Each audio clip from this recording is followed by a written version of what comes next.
Nessa aula nós iremos aprender a calcular a pressão de vapor de um líquido, determinar a pressão de vapor de um solvente em função da fração molar de um soluto não volátil, descrever o efeito da adição de um soluto na elevação do ponto de ebulição de um solvente, descrever o efeito da adição de um soluto no abaixamento do ponto de congelamento de um solvente e realizar determinações quantitativas envolvendo ebulioscopia e crioscopia.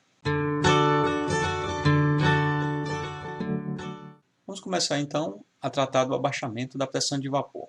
Para tal, gostaria que vocês observassem a seguinte ilustração. Aqui nós temos um recipiente contendo um líquido em equilíbrio com o seu vapor. Esse líquido, que nós vamos chamar aqui apenas de solvente, com a ressalva que a definição de solvente por si só pressupõe a adição ou a mistura com uma outra substância, nesse caso aqui nós teríamos uma solução com diluição infinita, ou seja, o solvente puro. Então, reparem que há uma tendência das moléculas desse solvente saírem da fase líquida para a fase vapor e vice-versa. Essas moléculas que ocupam o estado vapor, elas exercem uma certa pressão, a qual pode ser mensurada se nós observarmos junto do recipiente aqui um artefato contendo uma coluna de mercúrio.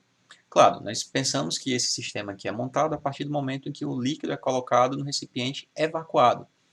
Então, a única pressão existente aqui é aquela oriunda desse sistema, ou seja, do próprio solvente que tem moléculas migrando para a fase vapor em equilíbrio.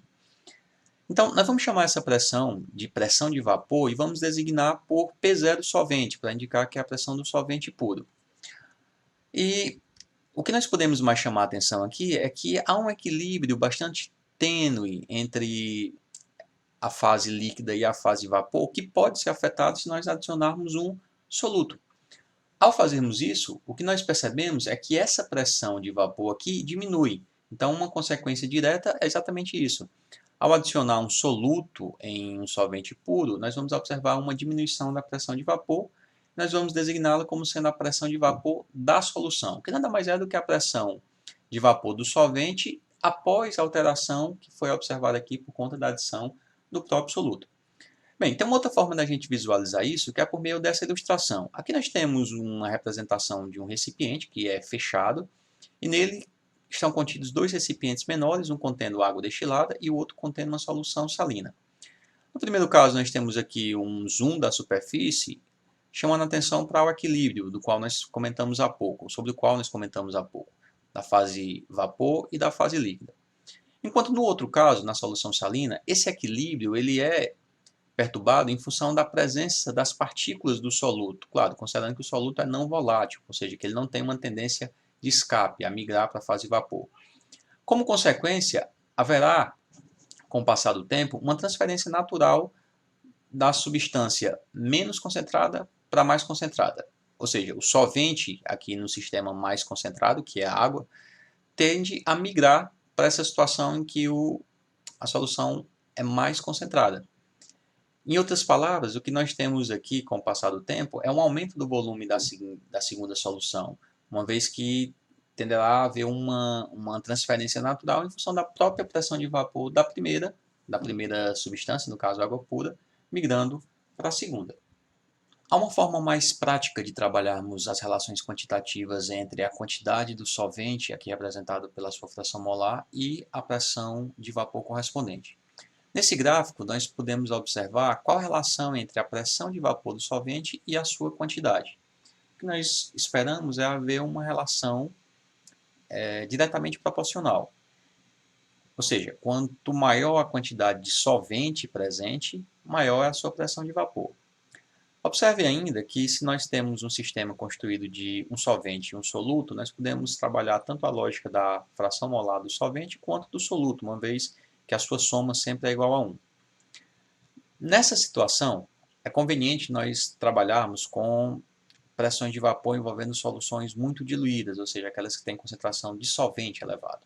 Aqui, nós temos um comportamento adequado a ser representado pela lei de Raoult, que é dada pela seguinte expressão: pressão de vapor da solução é diretamente proporcional à pressão de vapor do solvente puro, mais especificamente o produto da fração molar e a sua pressão de vapor.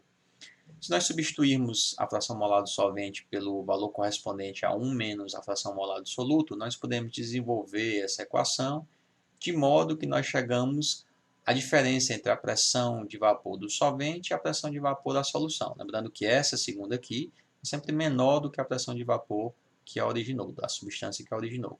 Então, essa diferença aqui, que nós podemos chamar de ΔP, a diferença de pressão, também é dada pela fração molar do soluto vezes a pressão de vapor do solvente. Então, tanto essa última equação quanto essa primeira aqui em cima podem nos ser bastante úteis.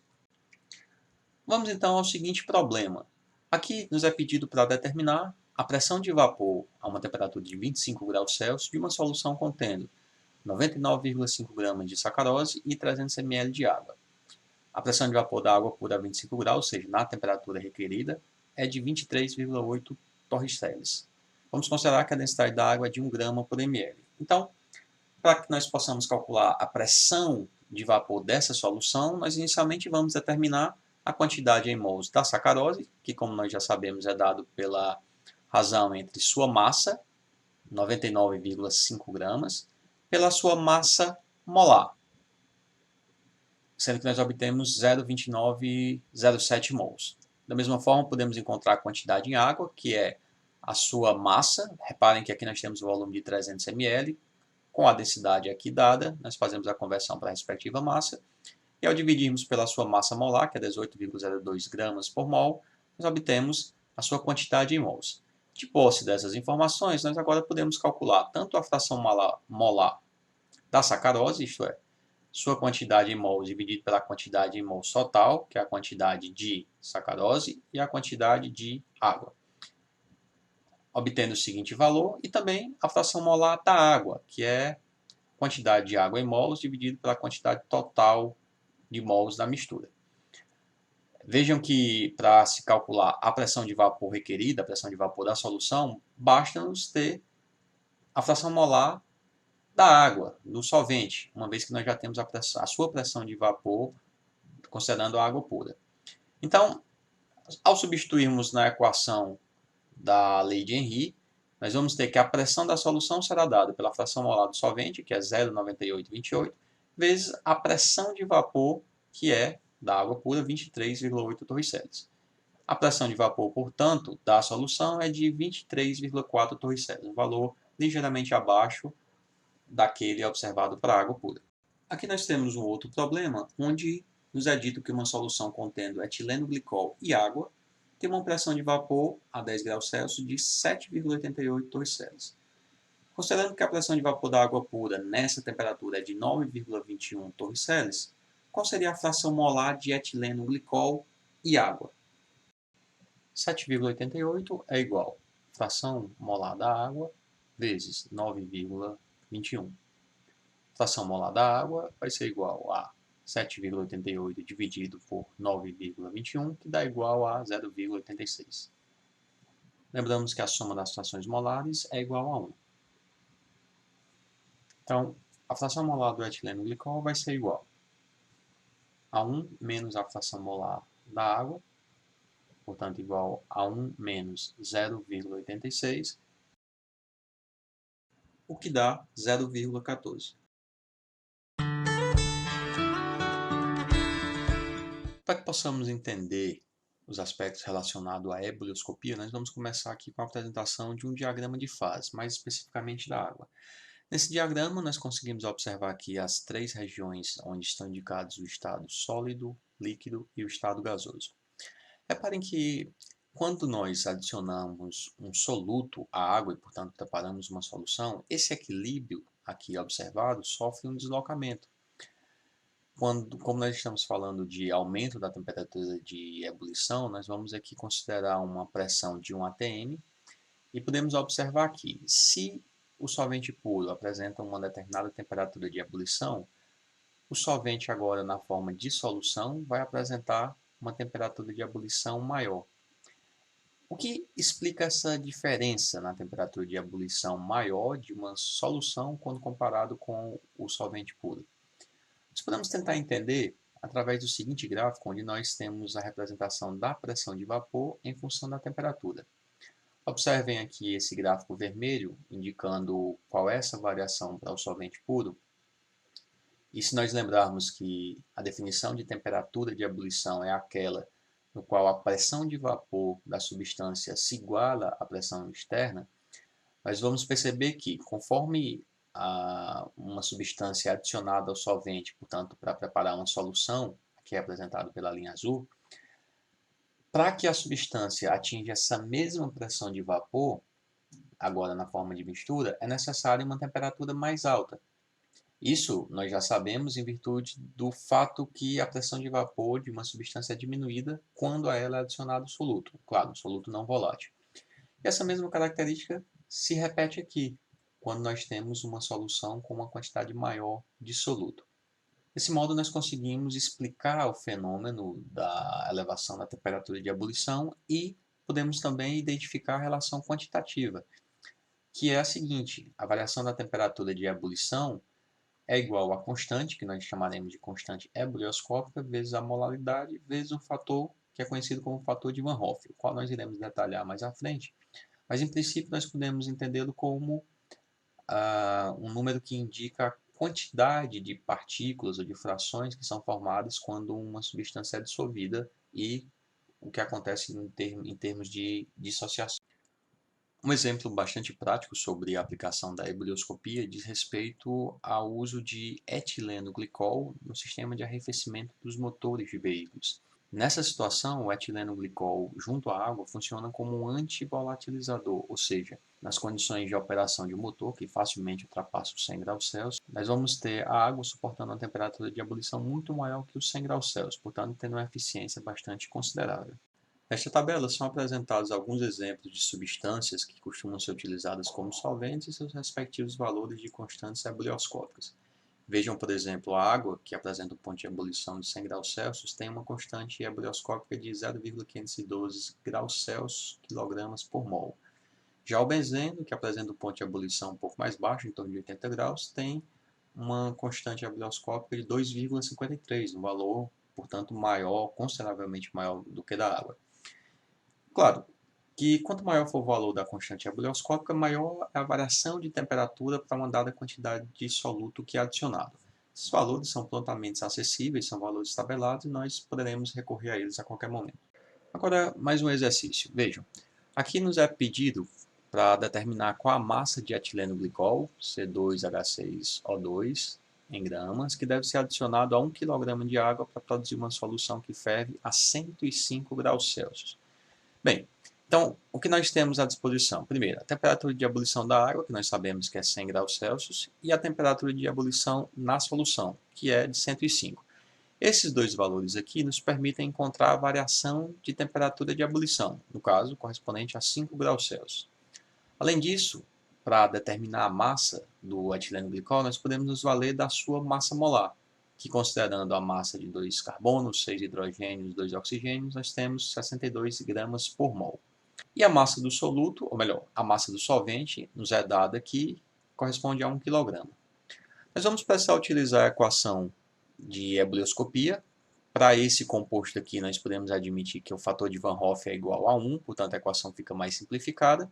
E se nós substituirmos aqui, onde temos molaridade pela sua forma massa do soluto sobre massa molar, ou seja, quantidade em mols do soluto, dividido pela massa em quilogramas do solvente, nós vamos ter que a massa do soluto, que é o objetivo dessa questão, vai ser dada pelo produto da temperatura de ebulição, variação da temperatura de ebulição, melhor dizendo, massa molar do soluto, massa do solvente em quilograma, dividido pela constante ebulioscópica.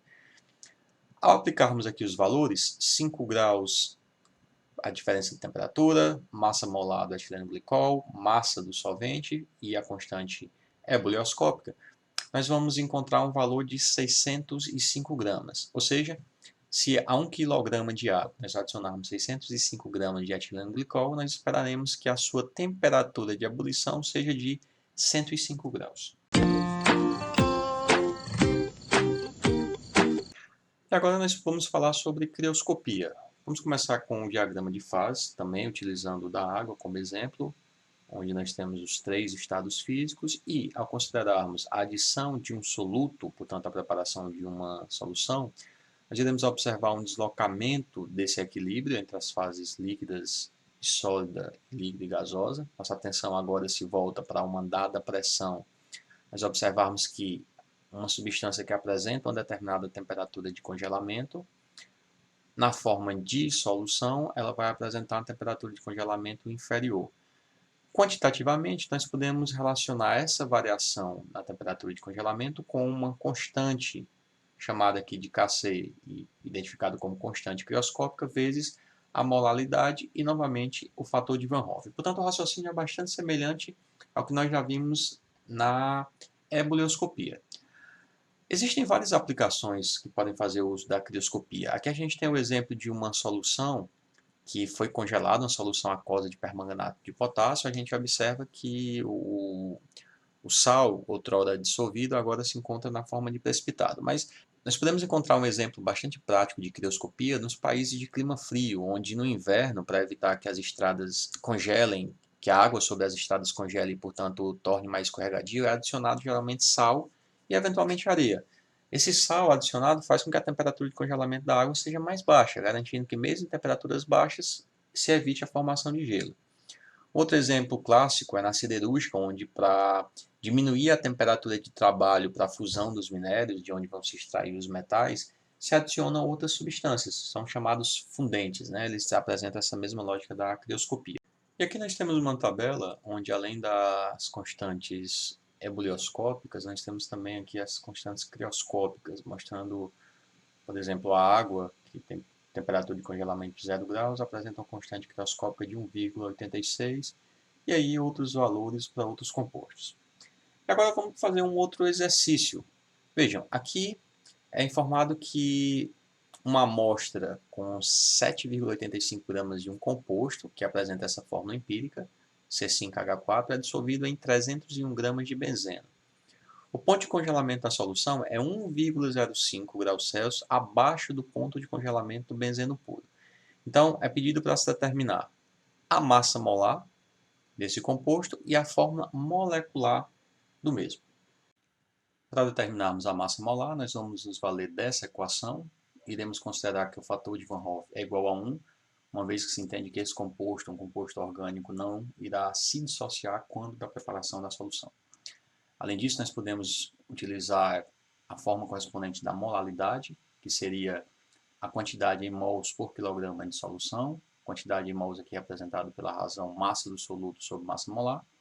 E se nós rearranjarmos essa equação de modo a termos a massa molar, nós vamos chegar a essa forma.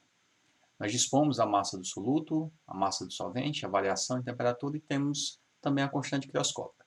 Portanto, substituindo nessa equação os respectivos valores, 7,85 gramas do soluto, a variação em temperatura de congelamento, que é 1,05 graus, a massa do solvente, não esqueçamos de colocar em quilograma, por conta da própria definição da concentração molar, e aqui multiplicando pela constante crioscópica. As unidades são devidamente canceladas, veja, quilograma com quilograma, e graus Celsius com graus Celsius, restando grama por mol, e um valor de 127, ou seja, a massa molar do composto é 127 gramas por mol. No item B, nos é pedido a fórmula molecular do composto. Bem, se nós dividirmos a massa molar do composto pela massa molar da fórmula empírica, nós teremos um fator que poderá ser usado para determinar os índices estequiométricos da fórmula molecular. Então, a fórmula empírica do composto é C5H4, sua massa molar vai ser determinada multiplicando a massa de 5 átomos de carbono e 4 átomos de hidrogênio, dando 64 gramas por mol. E aplicando na equação, nós vamos ter que a razão 127, que é a massa molar do composto, por 64, que é a massa molar considerando a forma empírica do composto, nós vamos ter um número igual a 2. Então, ao multiplicarmos 2 pelos índices estequiométricos, nós teremos que a fórmula molecular do composto é C10H8.